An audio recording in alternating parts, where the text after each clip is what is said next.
For years, RuneScape prided itself on one thing: you couldn't buy your way to the top. But in 2012, the Squeal of Fortune was released, RuneScape's first ever casino-inspired microtransaction. One of RuneScape's creators left the company over it, it had players accusing Jagex of breaking their own rules, and led to the microtransaction mess that RuneScape 3 is now stuck with. But without the Squeal, Jagex and RuneScape might not exist today. Let's go back to the early 2010s. Back then, every RuneScape player, no matter how much money they had in real life, was on equal footing in the game. The only exception to this was players who purchased RuneScape membership, a monthly subscription to the game that opens up the entire map, gives you access to more quests, unlocks members-only skills, and offers faster training methods. But it's not a shortcut. It's not a microtransaction. It's just the cost of playing the full game. Progress still had to be earned the old-fashioned way, clicking a rock for 400 hours and watching YouTube on your second monitor. There were no additional purchases you could make to level up faster or buy items. Still, not everyone played fair. Third-party websites offer gold, items, and leveling services from other players in exchange for cash, a practice known as real-world trading, or RWT for short. RWT was and still is explicitly against the rules, and Jagex regularly takes action against players who get caught. It's something they take pretty seriously. Here's an excerpt from when real-world trading was added to the game's rules. "We want RuneScape to be a game where everyone has the same chance, regardless of their wealth in real life. This is also the reason we don't sell RuneScape items or cash on our own website, even though we could make extra money in this way. We don't think it's fair or even fun if players can just buy their way to the top." As you can see, this wasn't just a rule, it was a core pillar of what made RuneScape RuneScape. But 2011 would bring some troubling cracks in this once strong pillar of the game. That year, RuneScape's owners, Jagex, introduced 3 updates that caused players quite a bit of concern. First was the Members Loyalty Program. By buying membership and maintaining an active subscription, you would earn loyalty points, which could be spent in the new loyalty program shop. The longer you stayed subscribed, the more points you would accumulate. Items sold here ranged from cosmetics all the way up to powerful auras that gave your character temporary boosts. 1 month later, the second concerning update arrived, the Ornate Katana. This katana couldn't be earned by playing the game. Instead, it was unlocked by purchasing and redeeming a 90-day or 100-day membership card from select retailers between June 20th and July 10th. Then, a few months later, Jagex introduced the third update, the Refer a Friend program. If you referred a friend to RuneScape and they purchased membership within 2 weeks of joining, you would receive a 10% XP boost for 1 week. You could earn this boost 5 times per year. Meanwhile, your friend would receive double XP in every skill they trained up to level 30 for their first 7 days. There was also no rule against creating a second RuneScape account and just referring yourself, making this an easily abusable mechanic. Now, all of these updates might seem pretty mild. No one was selling party hats for $10, you couldn't use real money to gamble for rare items, but to longtime players, these changes represented a philosophical shift. RuneScape had always been about earning your progress in-game, not receiving XP boosts or exclusive items for real-world spending. And while these updates didn't outright break that model, they started to blur the lines. So why add these updates in the first place? Why roll out features that seem to cheapen the game and alienate its most loyal players? Well, first of all, even without these updates, Jagex was still generating solid revenue, expanding its team, and investing heavily in new technology and projects. But behind the scenes, major structural changes were underway, and those changes cost Jagex a scary amount of money. To try and offset these massive costs, the company made a series of decisions that would send shockwaves through the community, alienate its creators, and release one update that, for many players, marked the day that RuneScape stopped being RuneScape. The path Jagex chose would change the game forever, and not for the better. While their decision spiraled out of control, your personal information doesn't have to. Today's sponsor, Delete Me, can help. Every day, millions of people have their personal data bought and sold online by data brokers, possibly including yours. You might be surprised just how easy it is to find your personal information online. That puts you at risk for identity theft, doxing, targeted harassment, harassment for your views and opinions, and possibly even stalking. You have the right to stay private and protect your personal data. Using Delete Me, you can get your data removed from the internet and help protect your privacy. I personally started using Delete Me late last year, and since then, they've removed over 150 listings about me from data brokers' websites. I was genuinely shocked just how many websites had my personal information publicly available. Get 20% off Delete Me consumer plans when you go to joindeleteme.com/Colonello and use promo code Colonello at checkout. That's joindeleteme.com/Colonello, code Colonello. In the years leading up to this moment, RuneScape had been in a steady decline. The game's player count had peaked in 2007, but a wave of controversial updates like the removal of the wilderness and the end of free trade caused that number to plummet. Meant to stop real-world trading, these changes instead drove many players away. Even when Jagex reversed them in early 2011, it wasn't enough to bring the community back. Meanwhile, RuneScape itself was becoming a much bigger, more expensive game. HD graphics, voice acting, and a growing development team meant rising production costs, and they now had fewer players to support them. Despite these technologically impressive changes, they too didn't bring back players in droves. The player count dropped so low that Jagex reportedly stopped banning rule breakers, not out of negligence, but out of fear of losing more paying customers. External sources suggest Jagex was losing thousands of subscribers a month around this time. On paper, the company had just reported nearly £10 million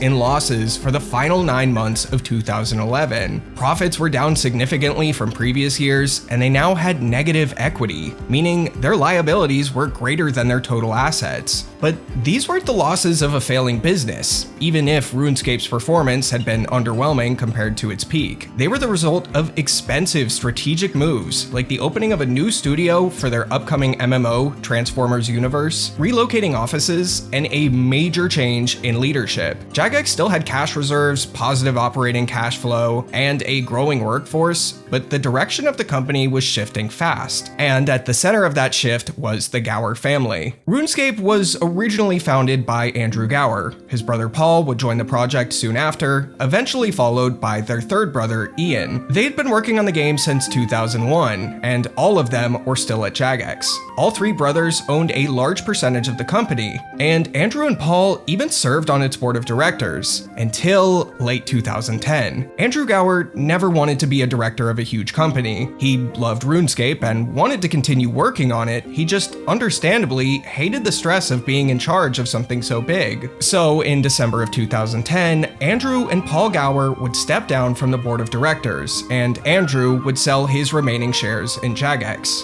With the Gowers no longer holding majority ownership, control shifted to an investment firm called Insight Venture Partners. It wasn't long until Andrew and Paul realized that they had made a big mistake. Without control of the company, they no longer had the final say on things. Updates such as the loyalty shop, ornate katana, and refer a friend program would be introduced regardless of how they felt.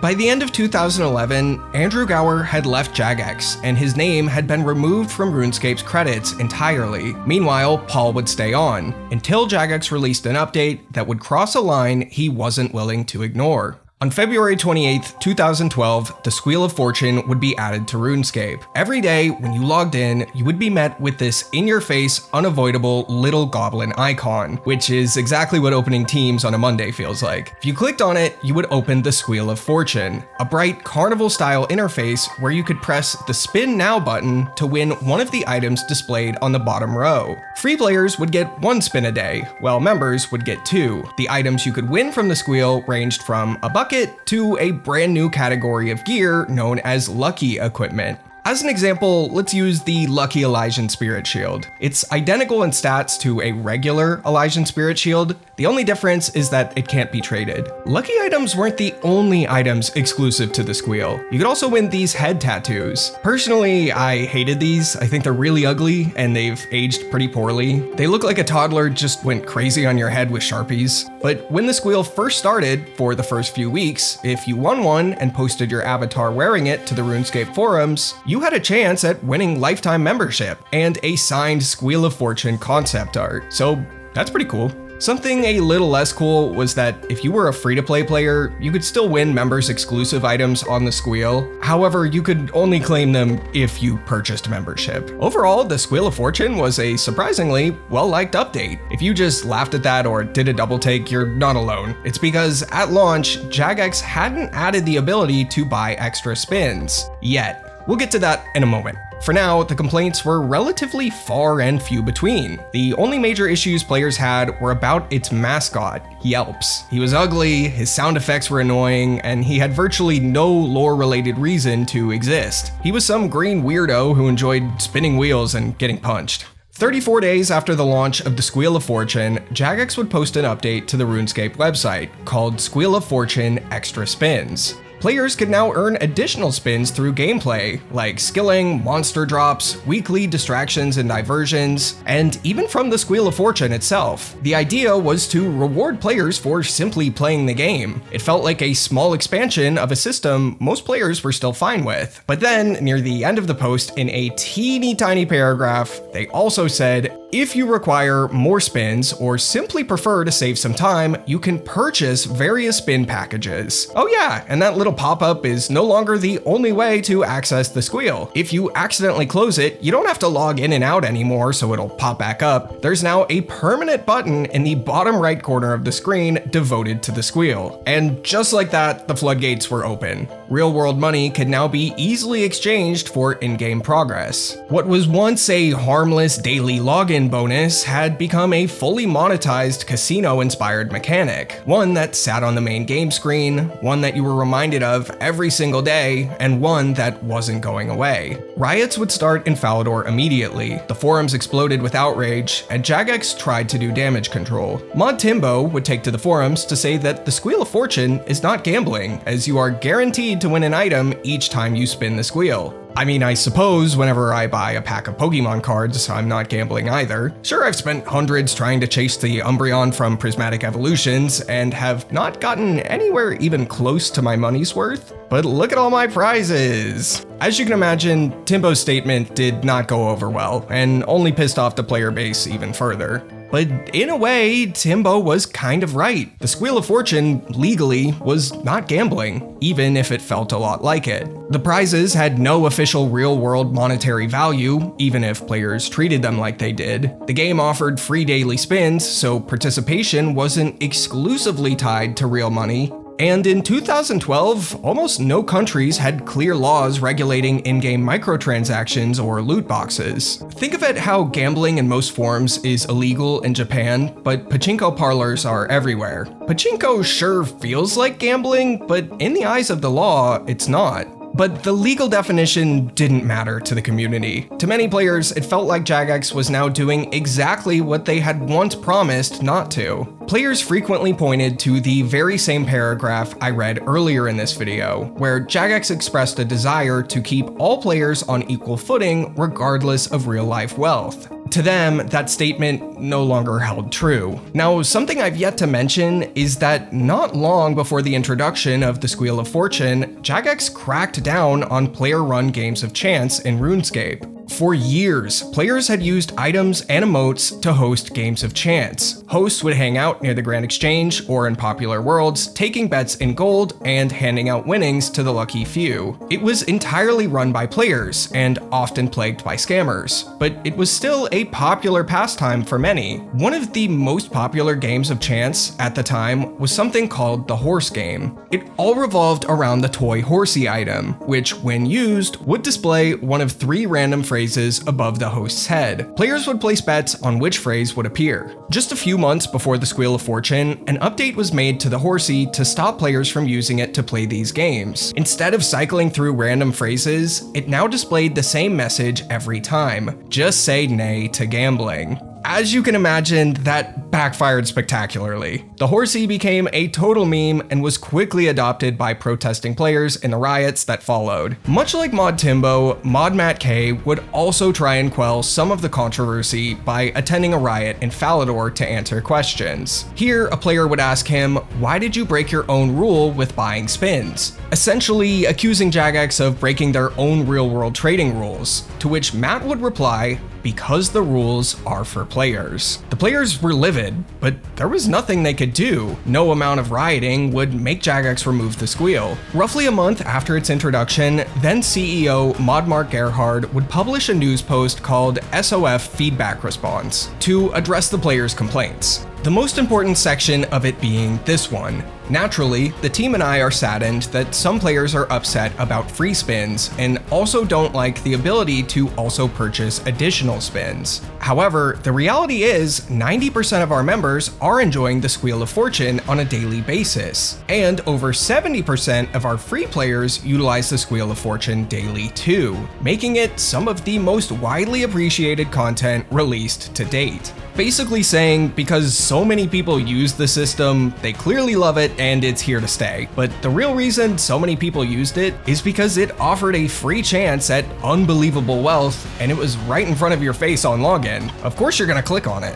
While Jagex said it was popular, many players believed the real reason it stayed was because it was quickly erasing 2011's massive losses. Despite the widespread outrage from most players, the Squeal was making Jagex tons of money. There have always been gamers who had a little extra cash who would rather use it to progress than spend time doing so. Think of those players who would buy items in gold from third-party websites. Now, for the first time, players had an official Jagex-sanctioned method to exchange real money for in-game progress, no third-party site required. And despite the outrage, very few players actually quit or canceled their memberships after buyable spins were introduced. According to a presentation given to other game developers by Mod Pips, Jagex's lead designer and monetization manager at the time, the update had no noticeable impact on existing or returning player numbers.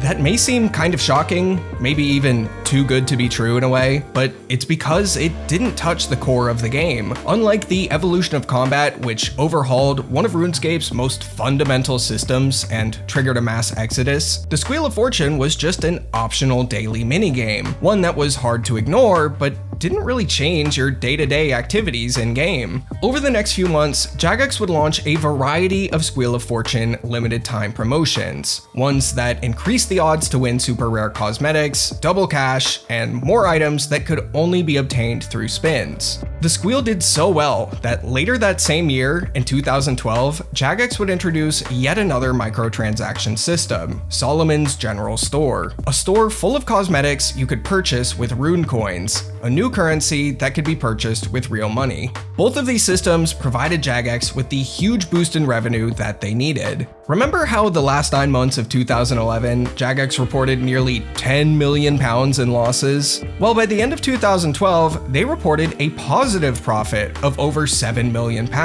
Their equity was also no longer negative and had made a very significant recovery. Now, despite a return to profitability, the company was still recovering and made a pretty striking decision. In 2010, Jagex paid out over £22 million in dividends to their investors. In 2011, they paid zero. And yet again, in 2012, they decided to pay zero. They really needed to retain their profits to rebuild their financial strength. The Squeal of Fortune and Solomon's General Store weren't just controversial updates, they were lifelines. Without them, Jagex's financial turnaround might have taken years longer, or just never happened. But the Squeal of Fortune no longer exists today, so what happened? On January 20th, 2014, Jagex would publish a news post called Reinventing the Squeal. In a few weeks' time, the Squeal would be replaced with a new game named Treasure Hunter. It would have a completely new interface, one designed with the central themes and spirit of RuneScape in mind, and rather than using spins to spin a wheel, you would use keys to open treasure chests. Treasure Hunter and the Squeal are more or less the same thing, just reskinned and slightly different. At least it seemed that Jagex was finally listening to the player feedback of "We hate Yelps." They would even later poll what should happen to Yelps now that he was losing his job. They gave options like never see him again, retire gracefully, and relocate him to a different wheel where players can practice their ranged skill.